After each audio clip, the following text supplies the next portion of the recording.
Pathanamthitta Konni medical കോളേജിലെ C-MET nursing കോളേജിലെ 1ാം വർഷ BSc വിദ്യാർത്ഥി എബിനെയാണ് ഇന്ന് തൂങ്ങി മരിച്ച നിലയിൽ കണ്ടെത്തിയത്.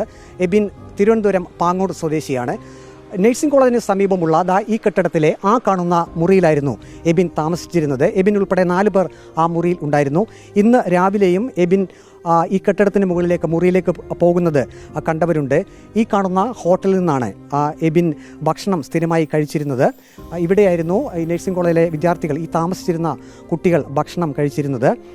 അതിനുശേഷമാണ് എബിനെ കാണാതാവുകയും പിന്നീട് ആ മുറിക്കുള്ളിൽ തൂങ്ങി മരിച്ച നിലയിൽ കണ്ടെത്തുകയും ചെയ്തത്. കോന്നി പോലീസിനെ നാട്ടുകാർ വിവരമറിയിച്ചു. കോന്നി പോലീസ് സ്ഥലത്തെത്തി അനന്തര നടപടികൾ സ്വീകരിച്ചു. ഇന്ന് സ്ഥിരമായിട്ട് ഇവിടെ ഭക്ഷണം കഴിച്ചിരുന്ന ആളായിരുന്നു അല്ലേ? സ്ഥിരമായിട്ട് ഭക്ഷണം കഴിച്ചുകൊണ്ടിരുന്ന 9 മാസം കൊണ്ട് ഇവിടെ ഭക്ഷണം കഴിച്ചുകൊണ്ടിരുന്ന. ഇന്ന് രാവിലെയും കണ്ടിരുന്നു? ഇന്ന് രാവിലെയും കണ്ടു. ഇന്നലെ വന്ന് ആഹാരവും കഴിച്ച് ഹോട്ടലിൽ പോയി ചായയും കുടിച്ചും വെച്ച് രാവിലെ സ്ഥിരമായിട്ട് ഇവിടെ നിന്നാണ് ഭക്ഷണം കഴിക്കുന്നത്. സ്ഥിരമായിട്ട് ഇവിടുന്ന് ഭക്ഷണം കഴിക്കുന്നു. മുറിയിൽ 4 പേരാണ് താമസിക്കുന്നത്. ഒരു മുറി 4 പേര് വീതം 8 പിള്ളേരുണ്ട്, 2 മുറിയിലായിട്ട്. എബിൻ്റെ അച്ഛൻ സാറിനെ ഫോണിൽ വിളിച്ചിരുന്നു അല്ല, അന്വേഷിച്ചിരുന്നു അല്ലേ ഇവിടെ ഉണ്ടോ എന്ന് തിരക്കാൻ പറഞ്ഞു. ഞാൻ മോളിൽ ചെന്ന് നോക്കിയപ്പോൾ പിന്നെ റൂം പൂട്ടിയിട്ടേക്കുക. പിന്നെ ഇപ്പോഴത്തെ മുറി തുറന്നും കിടക്കുക.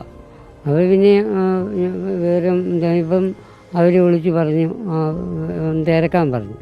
മുറിയെ പൂട്ടിയിട്ടിരിക്കുന്ന എന്ന് പറഞ്ഞു. അവരും പറഞ്ഞു.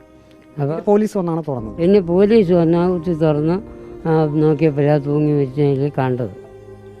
അത്രയൊക്കെ എനിക്കറിയത്തുള്ളൂ.